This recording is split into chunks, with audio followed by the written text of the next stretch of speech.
र्योमा एक अकेला और अजीब एक बेचारा इंसान था जो अकेलेपन में जीता था। उसने अपने पिछली जिंदगी के लगभग 3 साल बिल्कुल तन्हा गुजारे थे। उसने 1069 से ज्यादा स्लाइम पाल लिए थे। वक्त के साथ इवॉल्व होके वो एक लेजेंडरी प्रजाति बनने लगे। कुछ स्लाइम के पास जबरदस्त पावर आ गई और कुछ क्लीनर स्लाइम बन गए जो बर्तन धोते थे, क्योंकि अभी तो उसको कोई बीबी मिलने वाली नहीं थी। बाकी के स्लाइम गार्बेज बन गए जो कचरा खा जाते थे, जो एक एनिमे कन्वेंशन जैसा बदबू मार रहा था। उसको लगा कि अब वो शांति से जिंदगी जी सकता है, लेकिन एक दिन उसने देखा कि सोल्जरों का एक ग्रुप अपने एक साथी को बचाने की कोशिश कर रहे हैं। जब र्योमा सोल्जरों के पास गया तब सोल्जरों ने ऑलमोस्ट उसको मार ही दिया था, बट फिर भी उसने एक कोशिश की उनसे बात करने की। उसने उन सोल्जरों को बताया कि उसके पास एक दवा है जो उनके दोस्त की जान बचा सकता है, लेकिन सालों तक किसी से बात न करने की वजह से उसको बात करने में काफी दिक्कत आ रही थी। वो ठीक से शब्द नहीं बना पा रहा था, पर फिर भी सोल्जरों ने उसकी बात पे यकीन किया और उसकी दवा अपने साथी को दी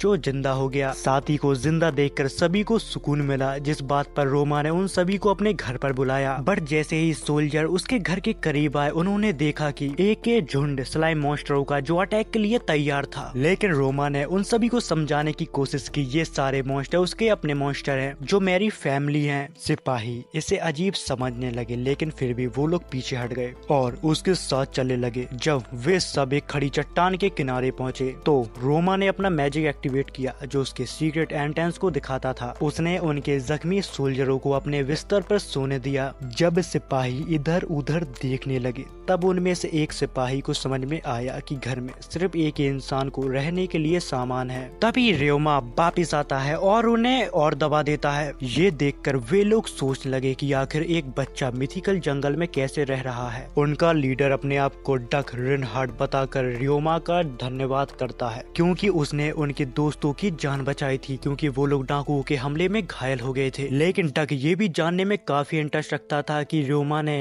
हीलिंग मैजिक का पोषण बनाना कहाँ से सीखा था, जिस पर र्योमा उसे बताता है कि ये सब उसने अपने दादा दादी से सीखा था। लेकिन 3 साल पहले उनकी मौत हो चुकी है, तब से वो अकेला ही रह रहा है, क्योंकि किसी भी गाँव वालों ने एक आउटसाइडर को अपनी बस्ती में शामिल नहीं किया। ये सुनकर एक सिपाही को बुरा लगने लगा कि र्योमा इतने समय से अकेला जी रहा है। सिपाहियों ने फैसला किया कि वो लोग र्योमा को एक क्रिस्टल बॉल दिखाएंगे, जिससे पता लगेगा कि वो मुजरिम है कि नहीं, और साथ ही उसके छिपे हुए स्किल को भी दिखाएगा। जैसे ही र्योमा उस बॉल के ऊपर हाथ रखता है तब वो बॉल बताती है कि वो कोई अपराधी नहीं है, लेकिन उसके अंदर कोई भी कम्बैट स्किल नहीं है। वो एक लड़की से भी ज्यादा कमजोर है। लेकिन र्योमा जब खाना बनाने के लिए चला गया तब मैग ने दूसरे सिपाहियों को वो कार्सल बॉल दिखाई। जब उन्होंने उसकी ओवर पावर स्किल को देखा तो वो सभी लोग हैरान रह गए। सबसे ज्यादा चौंकाने वाली बात तो ये थी कि उसकी mental pen resistance skill max out थी। इससे उन सभी को समझ में आता है कि र्योमा की जिंदगी में बहुत ज्यादा कठिन दुख दर्द झेले हैं। जल्द ही सारे सिपाही अपने शहर लौटने के लिए तैयार हो गए, बट जैसे ही वो सभी लोग चले गए र्योमा को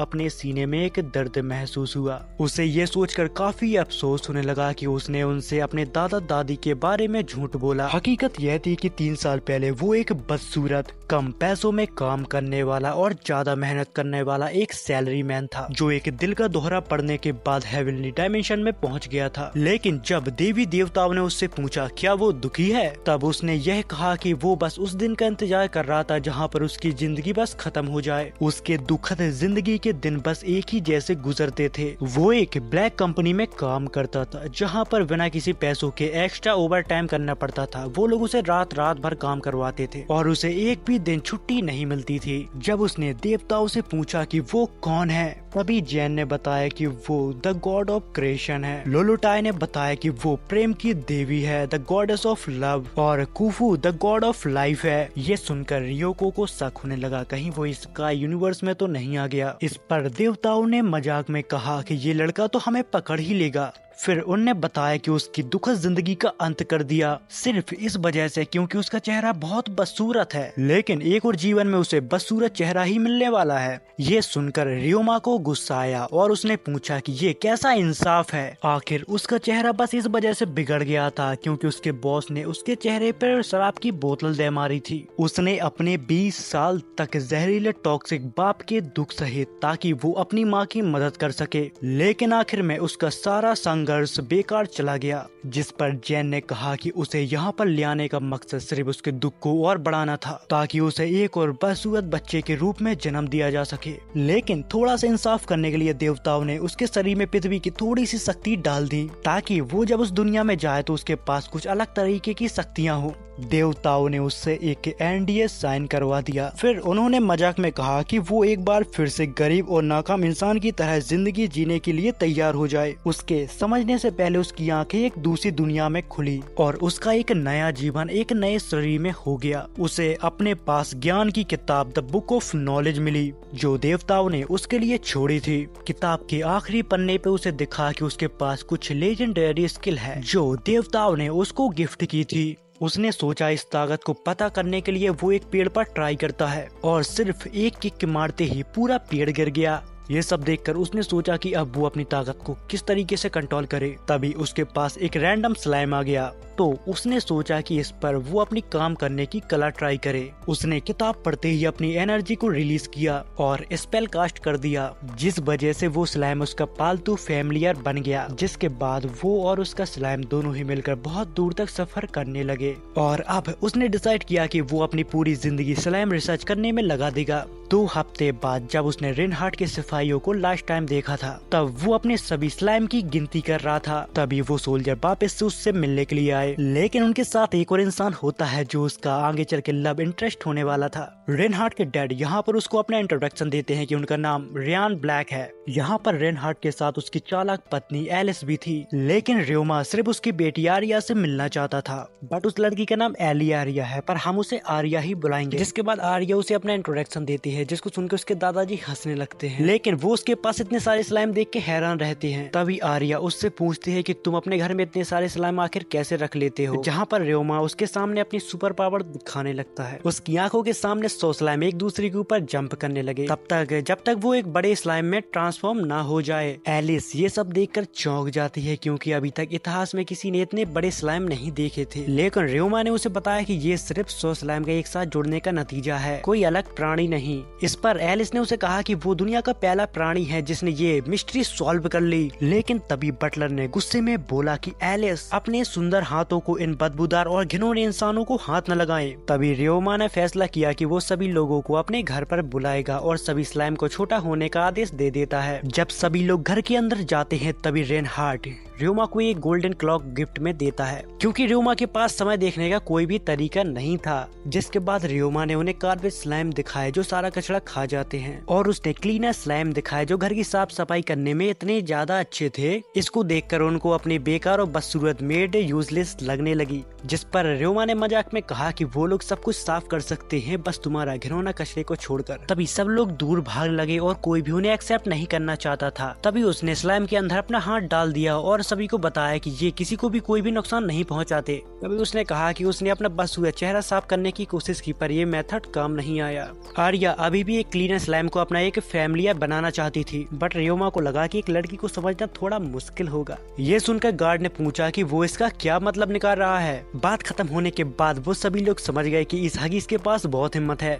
तभी उनमें से एक आदमी कहता है कि अपने आर्मर उतारो और जाओ नहा लो। इस पर सभी ने उसे थप्पड़ मार दिया। जिसके बाद र्योमा उन्हें समझाने की कोशिश करता है कि जो क्लीनर स्लाइम होते हैं वो बस अपने फ्यूचर ओनर के पसीने से अट्रैक्ट होते हैं। ये सुनकर आर्या थोड़ी शॉक रहती है, पर उसे एक स्लाइम अपने पास चाहिए था, एक टीममेट की तरह। कुछ घंटों बाद जब वो जंगल में गई तो उसने दिन के अंत तक उसने अपना एक नया फैमिलियर बना लिया। उसने वादा किया कि वो हमेशा उसका ख्याल रखेगी और उसे एक ट्रेजर की तरह संभालेगी। वापस घर आके र्योमा ने अपने पहले स्लाइम को याद किया कि ये कहानी कहाँ से स्टार्ट हुई थी, क्योंकि र्योमा ने जिंदगी में पहली बार अपने कंफर्ट जोन से बाहर निकल के सोचा था। जब उसने अपने पहले स्लाइम को याद किया, तब उसके मन में एक बात आई कि वो अब उसके साथ नहीं है, शायद वो कोई बेहतर दुनिया में होगा। तभी रेनबैश ने उसे अपने साथ टाउन में चलने का ऑफर दिया। इसे सुनकर र्योमा एकदम शॉक हो गया, क्योंकि उसके लिए ये एक नई जगह और जिंदगी की पहली ट्रिप थी। तभी आर्या ने उसे बताया कि जब उसने अपना घर छोड़ा था तो उसे भी काफी बुरा लगा था, लेकिन जब उसने दुनिया देखी तो उसे समझ आया कि ये दुनिया बहुत खूबसूरत है। तब उसको रियलाइज हुआ कि घर पर रहना एक अच्छा ऑप्शन नहीं होगा शायद। ये बात रियोमा के दिल को छू गई। वो सोचता है कि वो एक गेमर की तरह अपने आप को एक कमरे में बंद नहीं रख सकता,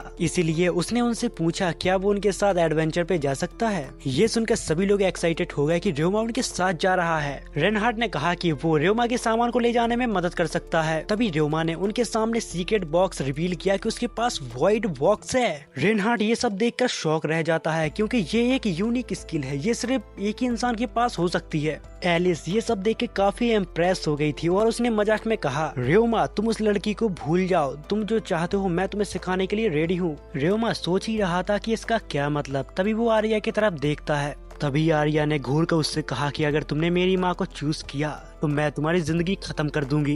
तभी डरते हुए रियोमा ने कहा कि वो उन दोनों वसूयत लोगों में से किसी को भी नहीं चुनेगा, उसके लिए स्लाइम ही बेस्ट है। जिसके बाद रियोमा ने अपना सामान पैक करना शुरू किया जो उसने सालों तक फॉरेस्ट डेंजरस बीस्ट से रियर ड्रॉप इकट्ठे करके जमा किए थे। जल्द ही उसका पूरा घर खाली हो गया, लेकिन जाने से पहले उसने अपने बनाए हुए गॉड स्टैचू के पास जाके कहा कि जब वो एक नए टाउन में पहुंचेगा तब वो एक नया टावर बनाएगा। फिर उसने अपने घर की एंट्रेंस बंद कर दी और बटलर ने अपने वॉइड बॉक्स से एक घोड़ा गाड़ी बाहर निकाली। अब वो लोग जाने के लिए तैयार थे। जब वो लोग सफर के लिए निकले तब एलिस ने सोचा कि क्या रियोमा सच में आग और पानी के ऊपर कंट्रोल कर सकता है, लेकिन रियोमा ने उसे और भी बड़ा झटका दिया। उसने कहा कि वो दुनिया के सारे एलिमेंट को कंट्रोल कर सकता है। रेनहार्ड एकदम हैरान हो गया और सोचने लगा कि इस ओवर पावर लड़के की एबिलिटी कब रुकेगी। जब रियोमा ने रेनहार्ड के चेहरे को देखा तब उसका मन उसका मजाक उड़ाने का किया, पर उसने अपने इमोशन पे कंट्रोल कर लिया। लेकिन जब उसने देखा कि रेनहार्ड की बीबी उसे छोड़ने की तैयारी में है तब वो अपनी हंसी को नहीं रोक पाया और उसने हल्का सा हंस दिया, जिसे देखकर रेनहार्ड एकदम कंफ्यूज हो गया और उसने कहा अब तुम्हें क्या मजाक लग रहा है। जिसके बाद उनका ऐसे ही सफर कई हफ्तों तक चलता रहा। लेकिन एक दिन बहुत बारिश हुई जिसके वजह से लैंडस्लाइड हो गई और उनकी करज बस नीचे ही गिरने वाली थी। तभी रियोमा ने अपना एक सीक्रेट रिवील किया। उसने अपने स्टिकी स्लाइम को यूज करके एक रेनकोट बनाया जो पानी को रिफ्लेक्ट करता है। फिर वो तुरंत बाहर गए ताकि सोल्जरों की मदद कर सके। जैसे ही वो लोग बाहर निकले तभी एक स्लाइड बैरियर कास्ट किया जो सोल्जरों के ऊपर बारिश नहीं गिरने देता। उसने सोल्जरों से कहा कि मैं लैंडस्लाइड को हटा सकता हूँ। उसके बाद उसने अपने क्रिएट ब्लॉक मैजिक का इस्तेमाल किया जो मिट्टी को ब्रिक्स में बदल रहा था। फिर उसने स्लाइम को कमांड दिया कि वो इन ब्रिक्स को ले जाके एक पाथ बनाए जिससे सब लोग आगे जा सकें। जैसे ही सुबह हुई वैसे ही एलिसा उसके पास आई और उसे दो महान योद्धा के बीच लड़ने के लिए छोड़ दिया, जिससे उसकी सांस फूलने लगी। रियोमा यहाँ पर उसको काफी कुछ कहने वाला था, पर वो सबके खुश चेहरे को देखकर वहाँ पर कुछ नहीं कहता। उसको भी यहाँ पर काफी अच्छा लग रहा था क्योंकि उसने सभी लोगों की मदद की। लेकिन तभी उसने सोचा कि वो एलिसा के इसी स्वर्ग में रहे तो उसकी जिंदगी कितनी अच्छी हो जाएगी और उसे कितना अच्छा लगेगा। 3 दिन आखिर सफर करने के बाद वो लोग एक नए टाउन पहुंचे जहां पर रियोमा को अपना स्टेटस रजिस्टर करवाना था। जहां पर माइनिंग टाउन रियोमा को काफी ज्यादा अच्छा लगता है। रियोमा को अपना एडवेंचर कार्ड बनवाने के लिए ज्यादा कुछ नहीं करना था, बस उसे क्रिस्टल पे हाथ रखना था, जिसके बाद वो क्रिस्टल उसकी रैंक बता देगा। तभी पलक झपकते ही वो देवताओं के पास पहुंच जाता है। ये देख के वो भी काफी हैरान होता है। उसे लगता है कहीं वो फिर से मर तो नहीं गया। तभी देवताओं ने उससे कहा कि उन्हें उसको एक ऑरेकल स्किल दी है क्योंकि उसने 3 साल तक उनकी पूजा की। तभी देवता उसके क्लीन बाथरूम की तारीफ करने लगे। तभी रियोमा ने बताया कि ये सब कमाल उसके गार्बेज स्लाइम की वजह से है। तभी गॉड उसे एक सीक्रेट बात बताते हैं। उनने सिर्फ नए स्लाइम स्पीसीज नहीं बनाई बल्कि उनने तो दुनिया का पहला स्लाइम भी क्रिएट किया था और उनने उनको एक इन्फिनिटी एवोल्यूशन सिस्टम दिया था जो उनकी लिमिटलेस पोटेंशियल को अनलॉक कर सकता है। अब रियोमा को समझ में आया कि तभी तो सभी लोग उसके स्लाइम को देख कर इतना हैरान हो गए थे, क्योंकि इसकी वजह ये थे कि वो स्लाइम दुनिया में पहली बार देखे गए थे। लेकिन गॉड के लिए ये बात ज्यादा शॉकिंग थी कि उसके ड्यूक फैमिली कैसे मिल गई। तभी गॉडेस ने रिवील किया कि एक और लड़की जो दूसरी दुनिया से आई थी, उसने भी अपना सफर इसी फैमिली के साथ शुरू किया था। दूसरी तरफ अभी भी मैजिक स्पेयर चमक रही थी। ये देख के सभी लोग शॉक थे कि आखिर रियोमा अभी तक जिंदा कैसे है। उसने गॉडेस की बात सोची। ऐसे ही वो भी एक ट्रक एक्सीडेंट के बाद इस दुनिया में आई थी और उसका बस एक ही सपना था, एनिमल को टेम करना। इसलिए उसने टेमिंग मैजिक को क्रिएट किया और जामिल फैमिली में शादी की और देवता हमेशा उसके ऊपर अपनी ब्लेसिंग देते रहे। जिस वजह से आर्या दुनिया की सबसे स्ट्रॉन्ग 20 तामर में से एक है। अब र्योमा को समझ आया कि आर्या इतनी डिटरमिनेट क्यों है, लेकिन उसके मन में एक और सवाल आया, क्या वो कभी किसी ऐसे इंसान से मिलेगा जो अर्थ से रिकार्नेट हुआ है। तभी गॉडेस ने बताया कि वो सिर्फ 200 साल में एक बार ही इंसान को टेलीपोर्ट करते हैं। तभी गॉड ने बताया कि एक बार उन्हें गलती से एक हार्डकोर ओटाकू को टेलीपोर्ट कर दिया था जो पूरी दुनिया को खत्म करना चाहता था, लेकिन वो इतना बड़ा लूजर था कि कुछ नहीं कर पाया। बस वो अपने रूम में डिप्रेशन में पड़ा रहा। पर यहाँ पर देवता काफी ज्यादा खुश थे, कम से कम र्योमा एक विलन तो नहीं बना। लेकिन अब वक्त था र्योमा को वापस उसकी दुनिया में भेजना। भीड़ के बीच उसकी आँख खुली, सब लोग हैरानी की नजरों से उसको देख रहे थे, लेकिन र्योमा को अपने स्माइल पे पूरा भरोसा था। जैसे ही उन्होंने तामर गिल्ड में रजिस्टर करना शुरू किया, तभी वहाँ पर एक आदमी उसे बहुत ही लाइटली लेने लगा, क्योंकि र्योमा के पास सिर्फ स्लाइम थे।